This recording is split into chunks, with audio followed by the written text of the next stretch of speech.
दोस्तों नमस्कार, मैं हूं सुरभि। आप देख रहे हैं एनसीआर ब्रेकिंग न्यूज। चलिए शुरू करते हैं आज की सबसे बड़ी और काम की महत्वपूर्ण खबरें, जिसे देखना आपके लिए बेहद जरूरी है। तो वीडियो को दोस्तों पूरा देखिएगा, कमेंट कीजिएगा और लाइक करना मत भूलिएगा। तो इसी के साथ वीडियो को लाइक कर दीजिए और कमेंट कर दीजिए। चलिए शुरू करते हैं आज की सबसे बड़ी और पहली काम की खबर, जिसे जानना बहुत जरूरी है आपके लिए। यूपी के गाँव ने कोविड प्रसार को रोकने के लिए खुद को कर लिया है सील। उत्तर प्रदेश के बुलंदशहर से बड़ी खबर सामने आ रही है। उत्तर प्रदेश के बुलंदशहर के परवाना गांव ने कोविड संक्रमण के प्रसार को रोकने के लिए खुद को अंदर से सील कर लिया है। अब कोई भी व्यक्ति बाहर का इस गांव के अंदर नहीं जा सकता और गांव का व्यक्ति बाहर नहीं आ सकता है। एक अच्छा प्रयास हो सकता है। भारत में वहीं 24 घंटे में 4005 लोगों की मौत की खबर आ रही है, वो भी कोरोना की वजह से। साथ ही 3,48,421 नए मामले दर्ज किए गए हैं। इसकी जानकारी केंद्रीय स्वास्थ्य परिवार कल्याण मंत्रालय ने दी है। इसी के साथ बढ़ते हैं अगली बड़ी खबर की तरफ।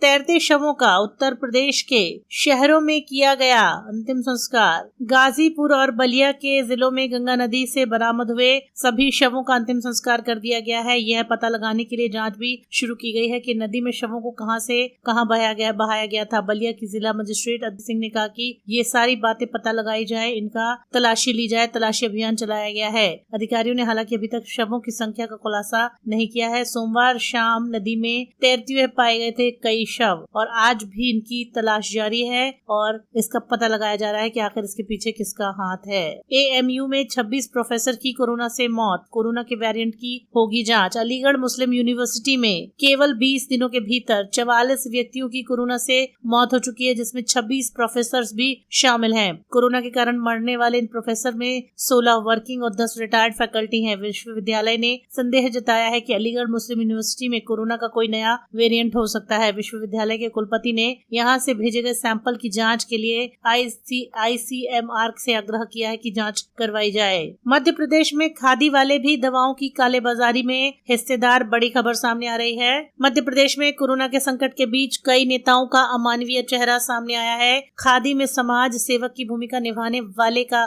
दावा करने वाले खुद दवाओं की कालाबाजारी में लिप्त पाए गए हैं। इतना ही नहीं, कोरोना की जीवन रक्षक मेडिसिविर दवाओं के नाम पर नकली इंजेक्शन बेचने में लोग हिचक नहीं रहे हैं। ऐसे में कई लोग पुलिस के हिरासत में आए हैं जो नकली दवाओं का गोरख धंधा कर रहे हैं, उसमें शामिल हैं। ऐसे लोगों को आजीवन कारावास की सजा का प्रावधान हो सकता है। वहीं कांग्रेस ने सवाल उठाया है कि ऐसे लोगों को किसका संरक्षण है, ये बात भी सामने आनी जरूरी है। इसी के साथ अगली बड़ी खबर की तरफ बढ़ते हैं। गुरुग्राम में करीब 5,22,000 लोगों का टीकाकरण किया गया है। इन सभी लोगों ने कोविड का टीका लगवा लिया है। गुरुग्राम वैक्सीन लगवाने के मामले में राज्य का अव्वल जिला बन गया है। दिल्ली में सोमवार से मेट्रो सेवा बंद कर दी गई है। लॉकडाउन में बढ़ोतरी को देखते हुए दिल्ली के मुख्यमंत्री अरविंद केजरीवाल ने रविवार को ऐलान किया था कि राष्ट्रीय राजधानी में अगले सोमवार 17 मई सुबह 5 बजे तक लॉकडाउन लगाया गया है। इस बार लॉकडाउन को और अधिक सख्ती से पालन किया जाएगा। दिल्ली में लॉकडाउन के लिए मेट्रो रेल सेवा भी बंद कर दी गई है। और वहीं दिल्ली में बढ़ते हुए कोरोना मामलों को देखते हुए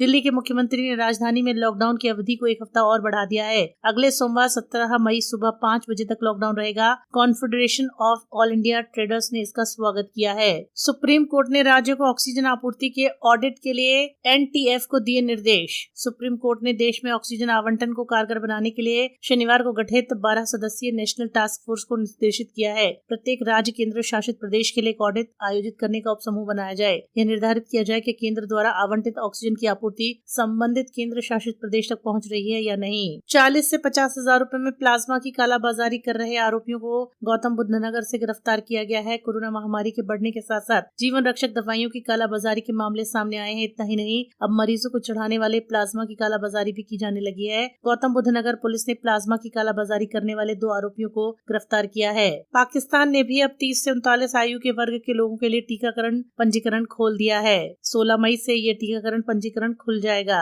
आम लोगों के मुकाबले एचआईवी पीड़ित को कोरोना से ज्यादा खतरा। एक नए शोध में मालूम चला है कि मानव इम्यूनी डेफिशिएंसी वायरस यानी एचआईवी से अधिग्रस्त लोगों में कोरोना वायरस के संक्रमण का खतरा ज्यादा हो सकता है। पीएम केयर ने ऑक्सीकेयर सिस्टम की 1.5 लाख इकाइयों की खरीद को दी है मंजूरी। पीएम केयर फंड ने 322 करोड़ रुपए की मंजूरी लागत से ऑक्सीकेयर सिस्टम की 1.5 लाख इकाइयों को खरीदने की मंजूरी दे दी गई है। अब देखना ये है कि क्या निकल कर सामने आता है और कितनी जल्दी ये प्लान सक्सेस होता है। पीएम केयर फंड ने डीआरडीओ द्वारा विकसित SPO2 आधारित ऑक्सीजन आपूर्ति प्रणाली की 1.5 लाख इकाइयों के खरीदी को पीएम केयर फंड से से अनुमति दे दी है, जिसमें 322 करोड़ रुपए की लागत से ऑक्सीकेयर प्रणाली की 1.5 लाख इकाइयों खरीदी की मंजूरी मिल गई है। राज्य में 10 दिवसीय लॉकडाउन की शुरुआत कोरोना के प्रसार पर अंकुश लगाने के लिए अंतर्राज्यीय सीमाओं को सील कर दिया गया है। तेलंगाना से आ रही है बड़ी खबर। लॉकडाउन की स्थिति को देखते हुए पुलिस ने कोरोना वायरस के प्रकोप को कम करने के लिए अंतर्राज्यीय सीमाओं को सील कर दिया है।